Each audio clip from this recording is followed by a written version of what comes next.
stiff on. Ooh, fucking with a nigga like me won't do.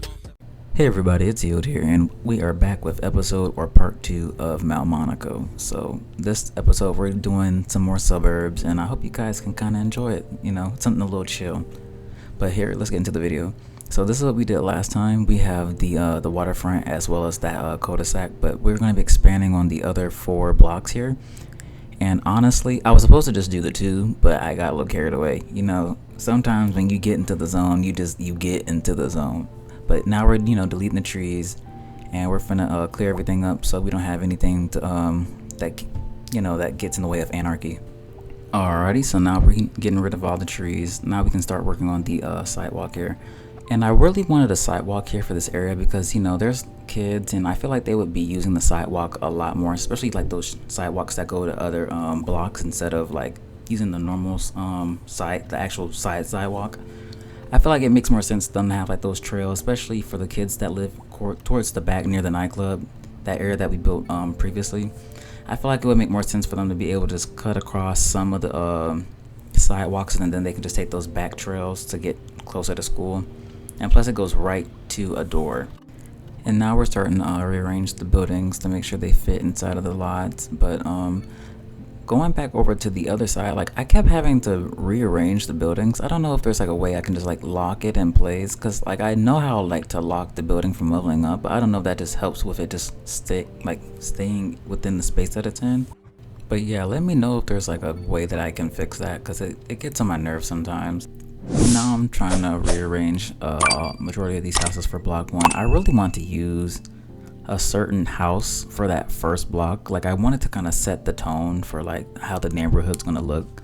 But I really couldn't find like that statement piece house, but like I kind of was but I just went ahead and just rearranged the other ones because it was getting on my nerves, especially for that first block. But I want to have right next to the school, I really want to have like some shops, because a lot of times, like in most American neighborhoods and cities, there tends to be more like shops near, or at least from my experience, there's a lot more shops and stuff near schools, especially trying to get that kid money, because it's good money, especially like near like those like holiday seasons, not necessarily holidays, but like around like when school starts back up, mainly around like the fall when kids start to get hungry and stuff. They don't want school lunches, and they just want to, especially like for convenience stores, I know they make a profit because they got me too when I was in school, or at least elementary school, because that's an elementary school there. But now we're trying to rework on the path, because that path was getting on my nerves, so I tried to use Move It. And now I'm trying to rearrange some of the houses to make sure they fit in the area. I wanted to have that building that we're working on now. I wanted that like more of like a gentrifying appeal to it, if that makes sense. Like I'm trying to get the area to become more gentrified because it's really close to downtown. Like it's probably not even a 5-minute drive, but it's really close to transit. There is a subway connection nearby as well as a bus route that's also linked. But I'm trying to like not gentrify it too much, because I don't want the gentrification to start just yet, but I feel like it would have started.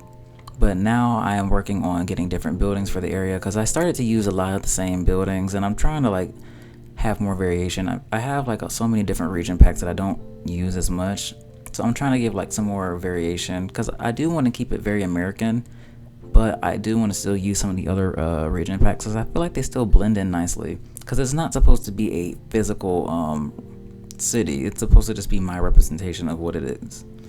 And now we're working on this 4x3. It was getting on my nerves because I could not find any building that would fit the area nicely, or like if I find something for it, it wouldn't like stay within like the bounds, because I want all my buildings to be wall to wall, at least off of the strip, and I could not get anything to fit in that area. I was trying different buildings. I went to different areas of the map that I know had like good 3x3s or 4x3s. It was a struggle, but we ended up finding a compromise, because I had to redo the entire thing. I actually like what we're working on now. I would have loved if that worked, because that would have been really cool. Would have gave me like 3 different buildings in one, as well as probably a lot more residents to live on on that section, but I mean, it's probably a good thing because parking would be a lot hectic. But I like the end result that it came out with, because I almost got rid of that street market building on the corner, but I chose to keep it. But I did like, I chose to use the Parisian pack. I don't have a lot of assets with that. I think those are the only two Parisian assets that I have. But what we're working on now was is the final result for that area, and I actually like how it came out. Like, I like how honestly, it's a shop. To me, it's more like it's a mixed use shop, even though it's just a like in game, it's a commercial shop.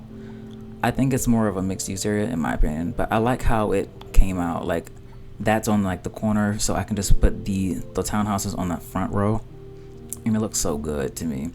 But now we're working on the other side near the school, where I want some shops to be. I really wanted a gas station to be right there, and I could, for some reason, like, none of the assets had like with gas stations, they have the convenience store, where you get like your bag of chips for a little bit overpriced. But like, I could not find an asset, but luckily I found one towards the end, and it looked really nicely. But I wanted to use some more different assets on the other side of the trail. And now we're fixing up some loose ends, and I wanted to get that pathway. I don't think I used the pathway in the end, but I was trying to make sure I can get it like to work, because I wanted it to like connect, because I think it would be cool for them to, like, especially for like residents, they can just kind of use it as a back way if traffic gets hectic for like morning pickup, afternoon drop off. But I didn't get it to work, so parents, you have to suck it up and just stay in traffic. But I started to do the trees. The trees were so much fun with this, because like, it was kind of like a puzzle, because like, I wanted to make sure I can get it to feel very luscious, because I feel like that area would have been very heavily wooded. Like I said, I think I said it in the last episode, like, this is supposed to be New England inspired. There's a lot of, with my experience when I went up there, it's a lot more of pine trees, I guess, but it just depends on the area as well. But now we're doing the flowers. This house, I was trying to figure out what I want to do with that one, so I chose different flowers for that one, and I had to remove some fences for some buildings. But like, doing a double back on these buildings, it's so interesting. Like, I like that I got a good variety of buildings this time around. Like, I feel like with the other one, I didn't get as many as I should have had, but it's a nice variety of like new, older builds, and some like of the waterfront buildings as well. For some reason, a fence popped up when I moved that. I'm glad it worked out, but I did not put that fence there originally. That hedge fence.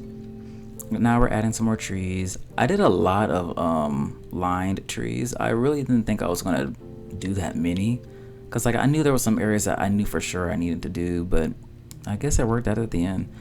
But we're redoing some driveways, adding some more trees, some flowers. I like that modern house towards the end. Honestly, it's more mid-century a little bit, but I like that modern house sitting on the corner, because I feel like because eventually when you move past that area, I want it to be those very, very cookie cutter houses that you see in every neighborhood, or every neighborhood that got built and stuff like that. So I want to do like those cookie cutter houses, because I feel like that area would have been like new compared to here. It's right next to a newly built school. I kind of want that newly built area look, if you know what I mean. Those very manicured lawns, those HOAs. I want that look there as well. And now we're going on back to the mixed use area. I forget that that's a building, but I like how it looked. But I went ahead and changed the daytime, and I did some look arounds, make sure everything looks good. Honestly, I forgot that we're at 9 minutes. Jesus Christ. But time goes by fast when you're just talking. But we did some run throughs, making sure everything looked good. And honestly, I like the appeal of how it came out, and it looks really good. And now we're moving on to like the last little bit that I added. I just added a mural on this one wall, and I wanted the Pac-Man one to work so badly, but I ended up just going with the Spotify one. But it looks nice. But that's all I got for you guys. I hope you guys enjoyed. Subscribe, leave a comment, leave a like. And I honestly talked a lot more than I thought I was going to, but it kind of worked out at the end. But alright guys, see you next time.